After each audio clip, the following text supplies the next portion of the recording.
Өте тамаша орындау, бір-бірімізге қол соғып қояйықшы.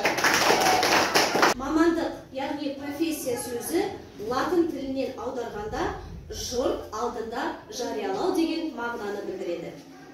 Ал сендер оқушылар, мамандық сөзін қалай түсінесіңдер? Кім айтып бере алады маған?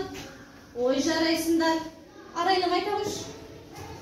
Мамандық дегеніміз адамның сүйіп істейтін ісі, оның болашағы. Жарайсың, өте тамаша жауап. Келісесіздер оқушылар? Оқушылар, бүгінгі сабақ сендерге ұнады ма? Толық барлықтарын түсіндіңдер ғой,